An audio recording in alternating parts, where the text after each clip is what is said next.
ஸ்ரீ சங்கரா TV நேயர்களுக்கு நமஸ்காரம். இனிய காலை பொழுதிலே உங்கள் அனைவரையும் சுபதினம் நிகழ்ச்சியில் சந்திப்பதில் மிக்க மகிழ்ச்சி. இன்று 12/4/2025 இந்த நாள் எப்படிங்கிறத பார்க்கலாம் வாங்கோ. இன்றைய தினம் குரோதி வருடம் பங்குனி மாதம் 29ஆம் தேதி சனிக்கிழமை. திதி பார்த்தோம்னா பௌர்ணமி திதி. நாளைய தினம் அதிகாலை 5:52 வரைக்கும் இருக்கு. அதனை தொடர்ந்து தேய்பிரை பிரதமை திதியானது வந்து விடுகிறது. நட்சத்திரம் பார்த்தோம்னா இன்னைக்கு ஹஸ்தம் நட்சத்திரம் மாலை 6:06 வரைக்கும் இருக்கு. அதனை தொடர்ந்து சித்திரை நட்சத்திரம் என்பதும் வந்து விடுகிறது. இந்த நாள் முழுவதுமே ஒரு மரண யோகம் கூடிய நாளாக அமைந்திருக்கிறது. இது போக பஞ்சாங்கத்திலே வரக்கூடிய யோகம் அப்படின்னு சொல்லி பார்த்தோம்னா இன்னைக்கு வியாகாத்தம் அப்படிங்கிற ஒரு யோகத்தை கொடுத்திருக்கா. கரணம் பார்த்தோம்னா பத்ரை அப்படிங்கிற ஒரு கரணத்தை கொடுத்திருக்கா.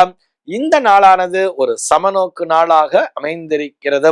இன்னைக்கு என்ன ஸ்பெஷல் அப்படின்னு சொல்லி பார்த்தோம்னா இன்றைய தினம் பஞ்சாங்கத்திலே பௌர்ணமி விரதம் அப்படிங்கிறத கொடுத்திருப்பா. இது போக ரௌச்ச மன்வாதி அப்படிங்கிறதையும் கொடுத்திருப்பா. இது என்ன ரௌச்ச மன்வாதி அப்படின்னு சொல்லி பார்த்தோம்னா ஒரு வருடத்திலே 96 நாட்கள் முன்னோர் வழிபாட்டிற்குரிய நாட்களாக வருகிறது. ஷண்ணவதின்னு சொல்லுவா. அந்த வரிசையிலே இந்த நாளும் ஒரு நாளாக அமைந்திருக்கிறது. இது போக இந்த நாள் கஜேந்திர மோக்ஷம் அப்படிங்கிறதையும் பஞ்சாங்கத்துல கொடுத்திருக்கா.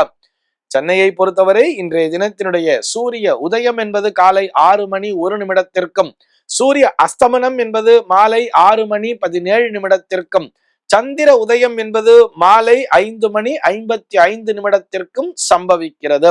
பிரம்ம முகூர்த்தம் பார்த்தோம்னா நாளைய தினம் அதிகாலை 4:27 முதல் காலை 6 மணி வரையில் நீடித்திருக்கிறது. சென்னையை பொறுத்தவரை இன்றைய தினத்தினுடைய ராகு காலம் என்பது காலை 9:05 முதல் பகல் 10:37 வரையிலும், யமகண்டம் என்பது மதியம் 1:41 முதல் 3:13 வரையிலும், குளிகை காலம் என்பது காலை 6:01 முதல் 7:33 வரையிலும் சம்பவிக்கிறது. தினாந்தம் பார்த்தோம்னா இன்றைய தினம் இரவு 1:37 கொடுத்திருக்கா. சூலம் பார்த்தோம்னா இன்றைக்கு கிழக்கே சூலம் காலை 9:17 வரையில் இந்த சூல தோஷம் என்பது உண்டு. அதற்குரிய பரிகாரமாக தயிர் அருந்திவிட்டு கிழக்கு திசையை நோக்கி பயணிக்கலாம் அப்படிங்கிறதையும் சொல்லி இருக்கா.